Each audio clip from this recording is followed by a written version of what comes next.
Well, good morning. It's Monday morning and it's another sunny day here, which is wonderful. It is chilly. It's probably about 39 degrees out, but it is so sunny. It is just gorgeous. But my youngest son just came to get his stuff to be able to change the oil in his car.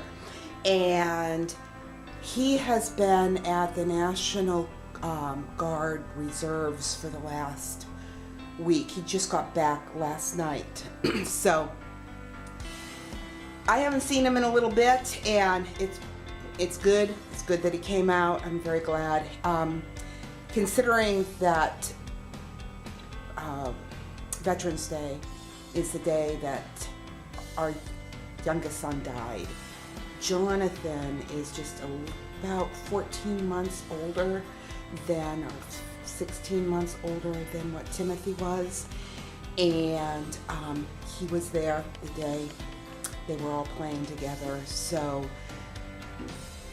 he's always been with his family on November 11th, and this is actually the first year that he couldn't be. So he came back. He's actually took a day off from his regular job, and he's just doing some things he wants to do, and I guess changing the oil is one of those things. Doesn't sound like fun to me, but hey, I'm not a guy.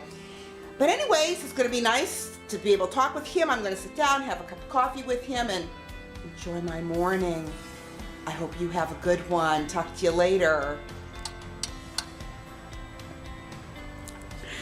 Well, Missy was trying to help him by getting underneath there and giving him kisses, but I couldn't get her before I turned the... By the time I turned the camera on, she was off trolling, doing her own thing. But yeah, I guess he's having a little bit of a problem getting that cap off for the oil to drain. Got the oil drained. Now he's going to change the filter. Such a hard worker. Here's my sweet guy that does not know that it's 41 degrees out, so he decided to dress like it was summertime. Gotta love him. And there my baby boy goes. He got it all done. I love him so much. He's such a sweetie. Somebody gets to be on the flowered chair. He never usually gets to get on this chair because the two girls always claim this chair for themselves. So I have no idea where the girls are, but Mason's enjoying the chair. And now that he heard his name, he's going to cock that cute little head of his. So I think I'll look for the two girls. And here they come, because they know when I say the girls. So apparently the girls must have been in the study, probably up on the bench or the chair looking out the window on this very beautiful day. Oh, is that so? What do you want? What are you trying to say to me? What? You guys want to go outside? Want to go outside and play for a little while? Let's go outside. You guys gonna go outside? Go ahead. Go ahead. And they're off. Mason, go on. Go potty. Good boy. Good boy. There's Mason. It is beautiful out here. The sun is just really shining very nicely. Well, we're just sitting out here, and I decided I'd warm myself a cup of coffee. And as I was doing that, I remembered something that happened on Saturday that I did not tell you about. And that is, back behind those trees back there is our septic mound. And you know, Rick goes back there and he checks it out every once in a while and makes sure like there's no trees starting to grow up on it and things like that. And so he walked around the septic mound and came in the house, and he was sitting at his computer in his study working on his finishing touches for his sermon for church. And he looked down and he saw a bug, and so he just killed it.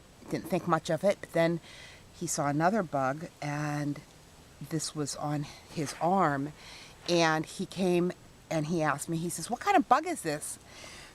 And I said, "That's a tick." So needless to say, I had him go outside, and he took off his shirt, and there was 3 ticks on him that I had to brush off of him. And luckily they were really slow moving, so we could even like find them still on the deck, and we were able to smash them. But yeah, I told him, I said, "Okay, you're gonna have to strip down, and then you're gonna have to go jump in the shower, because we got to make sure that there isn't any ticks in coming in the house to get on the dogs."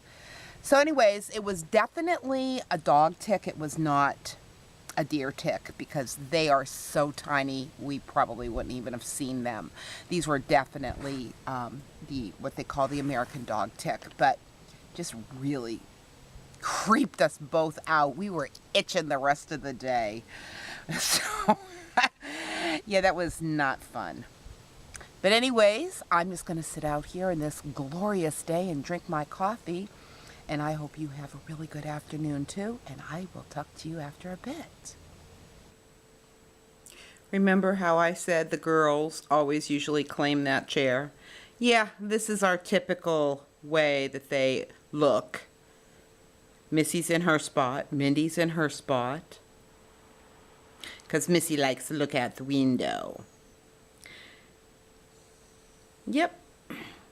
I think they think that chair belongs to them. Pretty girls. You do my babies. Isn't that pink pretty?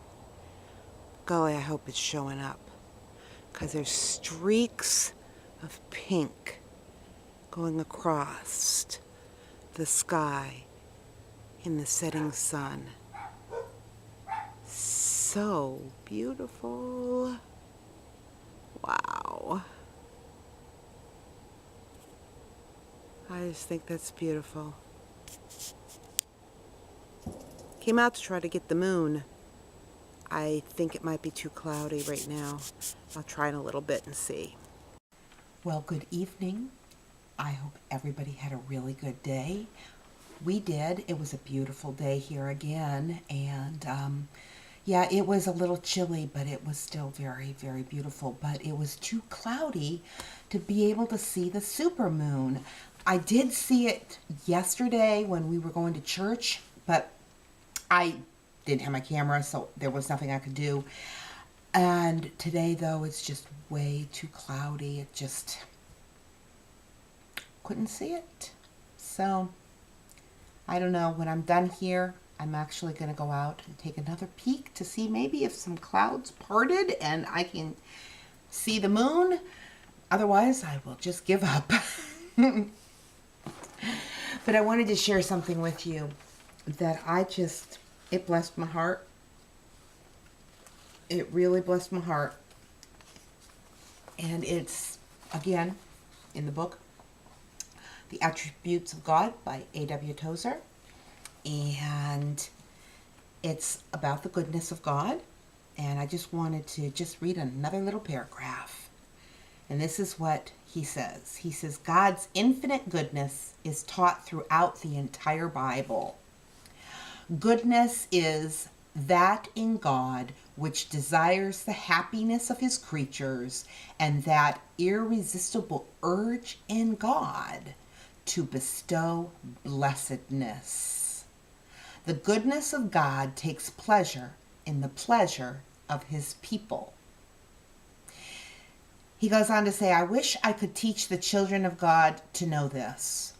For a long time, it's been drummed into us that if we are happy, God is worried about us. We believe he's never quite pleased if we're happy.